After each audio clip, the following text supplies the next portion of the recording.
Hello, my name is Ryan Vogt. I'm a director of sales and marketing with Word Systems Incorporated. I'm also the partner channel manager for our reseller network here in North America. So what I plan to cover today is basically a summary of the solutions that are comprised of the iRecord ecosystem of products. So today, I'd like to cover the iRecord Universe solution first. So what you see here is a one-room system. We do have the ability to record up to 4 interview rooms simultaneously on one machine. So just to kind of explain the interface, we do have the ability to start and stop the interview with the click of the mouse. So you just click on Start to start recording. You'll get the same prompt to stop the recording when you're finished, or we do have the ability to start and stop with a dry contact push button switch. So you just click on the button to start recording, and then when you're finished, just click on stop. We also have the ability to use a toggle switch to start and stop that way. So we do have some options with the varieties of switches to use. So with the iRecord system, you can live monitor from the iRecord system, and then when you're ready to start recording, you just click on Start. As an option, we do have the ability to type in metadata, so that would be case number, detective name, suspect name. We also have child advocacy metadata fields if you want to record a child advocacy forensic interview. So you have case number, child name, forensic interviewer name. So you can type in some information. So I'll type the case number of 1234 as an example, and then Detective Ryan Vogt, and then you can go ahead and proceed with the recording. So the green box turns red. That's a recording indicator. So now it's safe to go in to the interview room and then conduct the interview. We do have the ability to type in real-time notes. You can bookmark the key areas of the interview. So if you wanted to type in a real note, a good note would be an example of a confession. So if you, when you retrieve the interview and you click on the confession, it'll take you to that exact time in the interview when the suspect confessed to the crime. So now when you're finished with the interview, you can click on Stop, and then that will stop the recording process. This is the time when you would also click on the button to stop the recording if you were using the dry contact switches. So in addition to some of the start and stop and metadata, you also have the ability to mute out the microphone for attorney-client privilege, and then you do have the ability to adjust some of the contrast and brightness controls to adjust for fluorescent lighting or some different lighting in the environment, and then you also have the ability to adjust the volume again for live monitoring. So now when you're ready to retrieve the interview, you can retrieve the interviews at the iRecord interface, or you can also retrieve the interviews remotely with our thick client that would be installed on a remote workstation, so you can retrieve the interviews that way as well. So when you retrieve the recording, all of the recordings from that day populate within the Vault Explorer. So you can watch the interviews by simply clicking on Watch, or you can search by the case information such as the detective name, suspect name, or the metadata. So I typed in 1234 as a case number. You can retrieve the interview by the case number. So I'll just simply click on Watch, and then you can watch the recording that you just created. So you can adjust the volume on playback as well. So you also have the ability to enter in metadata after the fact, which is useful, comes in handy when you're using dry contact switches. So you don't really have the ability to type in the metadata at the front end of the interview simply because you're not at the machine. So you do have the option to type in metadata after the interview as you're reviewing it. So you can add in more metadata. As far as the notes go, if you want to see all the notes that you typed in or type in more notes as you're reviewing, you can click on the notes. And if you want to go to the area in the interview where you bookmark, such as the confession, you can click on the C and then the C area, and then that will take you to the exact time in which you typed in your note. So The notes also scroll on the screen.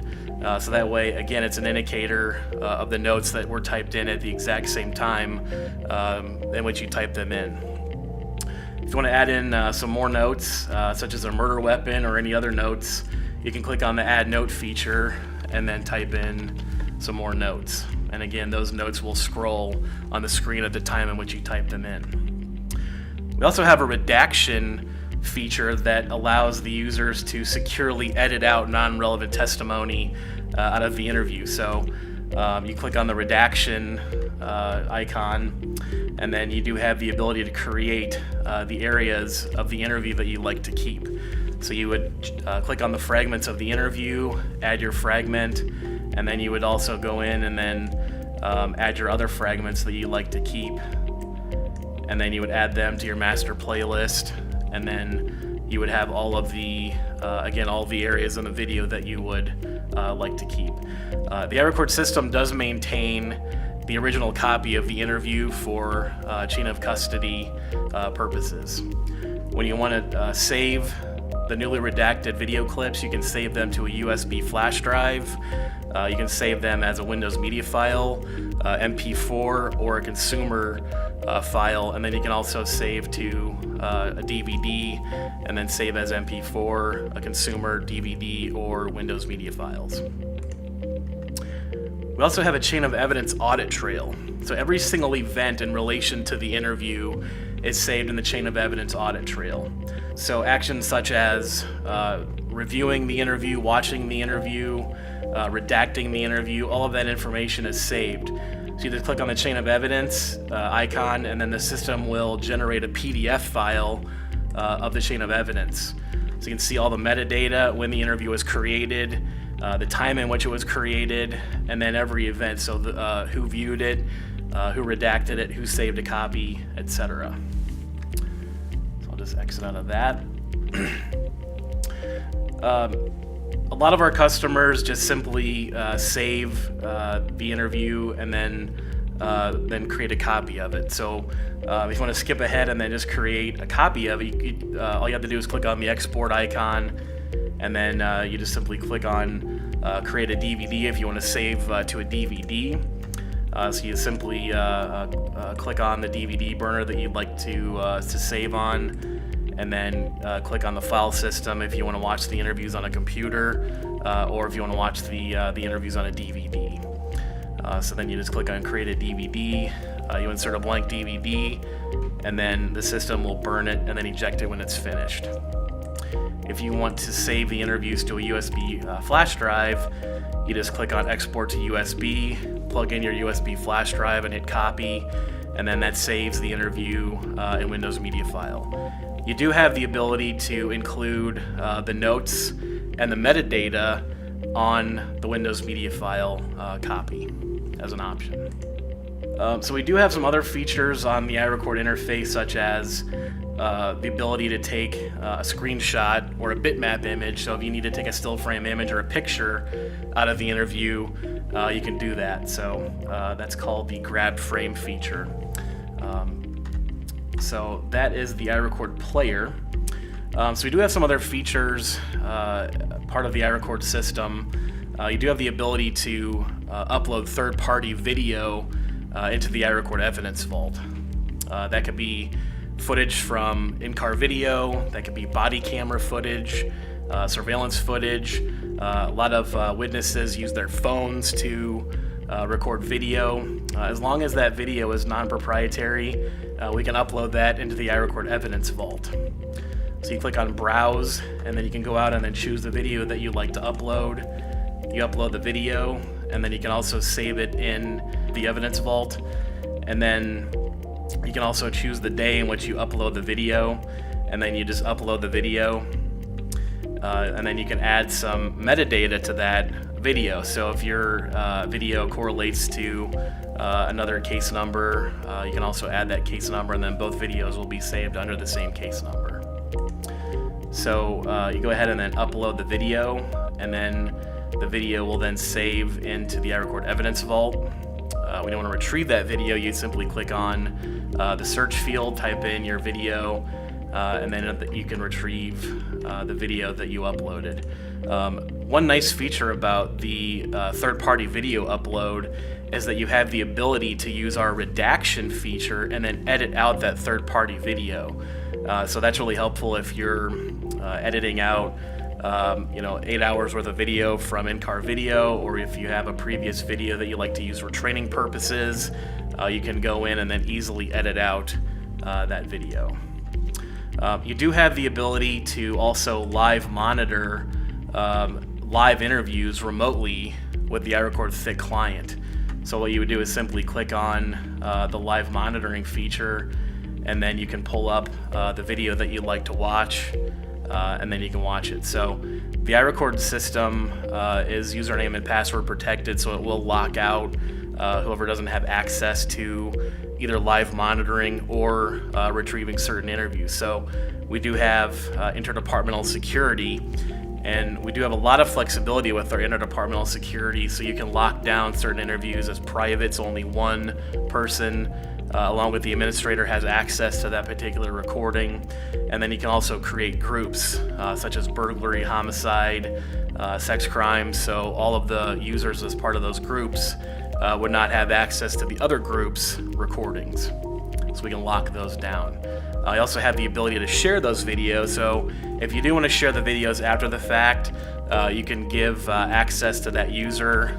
They would use their username and password then to watch those interviews.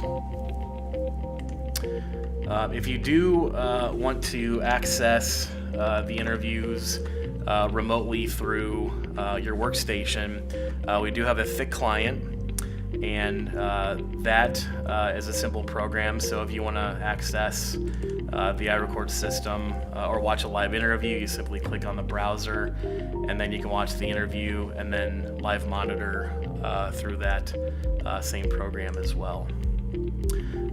We also have a live monitoring program to live monitor on a TV.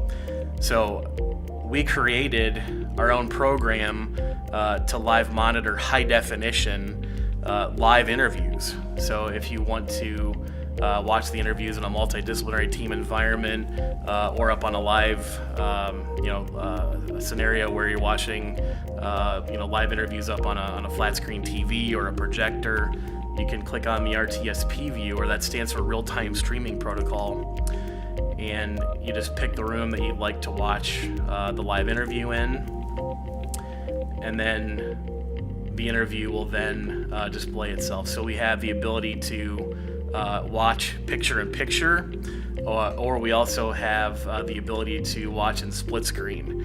Typically you'll have one camera that's mounted up in the corner by the ceiling that'll provide the room shot of the room, and then we also use another camera that's mounted in the wall, that's usually mounted between halfway between the ceiling and the floor, that gives you more of a line of sight view. That particular camera view is displayed in picture-in-picture. The nice thing, and I guess the major benefit of using the RTSP live monitoring program, is that we can watch full high definition. So the video quality is at 1280 by 720 resolution. The sound and the video are 100% synchronized as well. That is the iRecord Universe recording solution. Here at iRecord, we take great pride in providing advanced audio and video recording solutions for the investigative and prosecutorial process.